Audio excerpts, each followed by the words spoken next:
Assalamualaikum warahmatullahi wabarakatuh. Perkenalkan, saya Teti Helita, guru biologi di SMA Negeri 21 Bandung. Dalam kesempatan kali ini, kita akan mempelajari mengenai sistem peredaran darah. Sistem peredaran darah meliputi darah dan alat peredaran darah. Alat peredaran darah terdiri dari jantung dan pembuluh darah.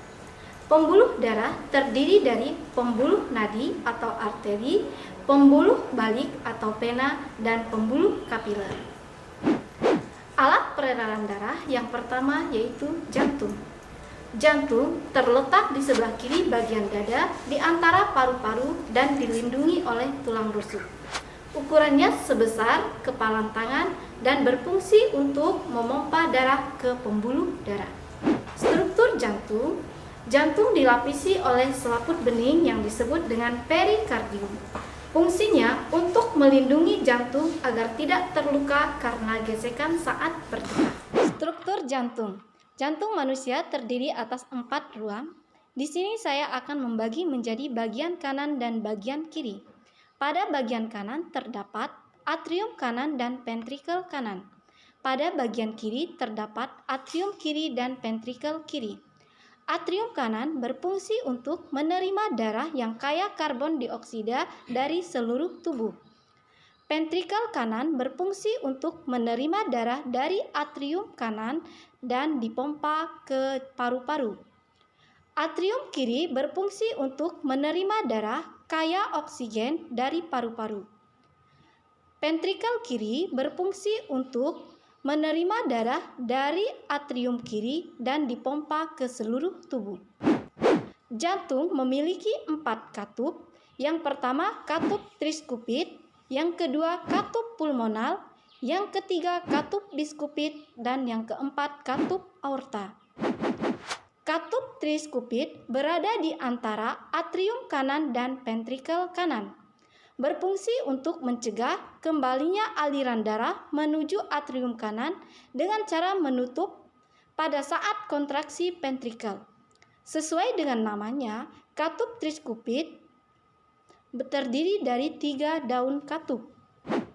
Katup pulmonal terdapat pada pangkal trunkus yang terbuka bila ventrikel kanan berkontraksi dan menutup bila ventrikel kanan relaksasi, sehingga memungkinkan darah mengalir dari ventrikel kanan dan menuju pulmonalis. Katup biskupit atau katup mitral mengatur aliran darah dari atrium kiri menuju ventrikel kiri. Katup biskupit terdiri dari 2 daun katup. Katup aorta atau disebut juga dengan aorta seminularis terletak pada pangkal aorta. Katup ini akan membuka pada saat ventrikel kiri berkontraksi sehingga darah mengalir ke seluruh tubuh. Sebaliknya, katup akan menutup pada saat ventrikel kiri relaksasi sehingga mencegah darah kembali ke ventrikel kiri. Alat peredaran darah yang kedua yaitu pembuluh darah. Pembuluh darah merupakan serangkaian saluran tertutup dan bercabang. Berfungsi membawa darah dari jantung ke jaringan, kemudian kembali ke jantung. Jenis pembuluh darah dibedakan menjadi 3. Yang pertama, pembuluh nadi atau arteri. Pembuluh nadi atau arteri memiliki ciri-ciri pembuluh darah yang tebal dan elastis, letaknya di dalam tubuh, mengalirkan darah dari jantung ke seluruh tubuh, membawa darah kaya oksigen kecuali arteri pulmonalis. Pembuluh darah yang kedua yaitu pembuluh balik atau vena. Pembuluh balik atau vena memiliki ciri-ciri pembuluh darah yang lebih tipis, letaknya di dekat permukaan tubuh, mengalir darah menuju jantung, membawa darah miskin oksigen kecuali vena pulmonalis. Selanjutnya, pembuluh darah yang ketiga yaitu pembuluh kapiler. Pembuluh kapiler memiliki ciri-ciri dindingnya tipis dan berpori, merupakan pembuluh darah yang diameternya terkecil, berfungsi untuk difusi nutrien dan oksigen serta lembah sisa dan karbon dioksida. Kita akan mempelajari mengenai sistem peredaran darah secara keseluruhan. Pada gambar ini terdapat dua warna, ada yang berwarna biru dan ada yang berwarna merah. Ini terkait dengan kandungan gas yang terdapat di dalamnya. Yang berwarna biru memiliki kandungan karbon dioksida lebih banyak dibandingkan oksigen. Sedangkan yang berwarna merah memiliki kandungan oksigen lebih banyak dibandingkan karbon dioksida. Bagian tubuh ini terbagi menjadi bagian kanan dan bagian kiri. Berdasarkan letak jantung, dibedakan menjadi bagian atas dan bagian bawah. Pada bagian atas tubuh disebut sebagai superior dan pada bagian bawah tubuh disebut sebagai inferior. Sistem peredaran darah dibedakan menjadi dua, sistem peredaran darah pulmonalis dan sistem peredaran darah sistemik. Sistem peredaran pulmonalis disebut juga dengan sistem peredaran darah kecil, yaitu melalui jantung, paru-paru, dan kembali ke jantung. Adapun prosesnya sebagai berikut. Ventrikel kanan berkontraksi, darah kaya dengan karbon dioksida akan dipompa keluar jantung melalui arteri pulmonalis. Darah akan masuk ke dalam kapiler paru-paru, baik paru-paru bagian kanan maupun paru-paru bagian kiri. Di dalam kapiler paru-paru, darah akan melepaskan karbon dioksida, kemudian darah akan mengikat oksigen dari dalam paru-paru.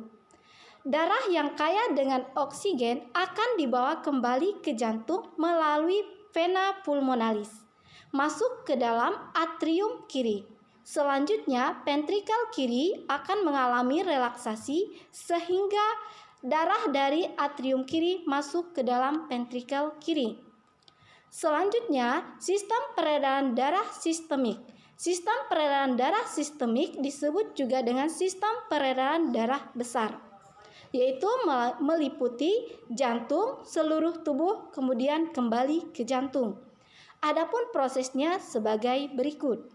Di sini saya akan menjelaskan pada bagian tubuh bagian atas terlebih dahulu. Ventrikel kiri berkontraksi, kemudian memompa darah yang kaya dengan oksigen melalui aorta menuju kapiler pada bagian tubuh atas, yaitu kepala dan lengan. Di dalam kapiler-kapiler tersebut akan terjadi pertukaran antara oksigen dan karbon dioksida. Darah akan melepaskan oksigen, kemudian mengikat karbon dioksida. Darah yang kaya dengan karbon dioksida akan dibawa kembali ke jantung melalui vena cava superior, kemudian masuk menuju atrium kanan. Atrium kanan akan mengalami relaksasi sehingga darah masuk ke dalam ventrikel kanan. Selanjutnya, ventrikel kiri akan berkontraksi sehingga darah yang kaya dengan oksigen akan dipompa melalui aorta menuju kapiler darah yang ada pada bagian tubuh bawah atau inferior, yaitu pada kapiler bagian perut dan kaki. Di dalam kapiler-kapiler tersebut, darah akan mengalami pertukaran gas, yaitu darah akan melepaskan oksigen dan mengikat karbon dioksida. Darah yang kaya dengan karbon dioksida akan dibawa kembali ke jantung melalui vena cava inferior. Darah akan masuk ke dalam atrium kanan. Selanjutnya, atrium kanan, ventrikel kanan akan mengalami relaksasi sehingga darah akan masuk ke dalam ventrikel kanan. Demikianlah penjelasan mengenai sistem peredaran darah dan mekanisme peredaran darah. Semoga dapat dipahami dan bermanfaat. Wabillahi taufik wal hidayah. Wassalamualaikum warahmatullahi wabarakatuh.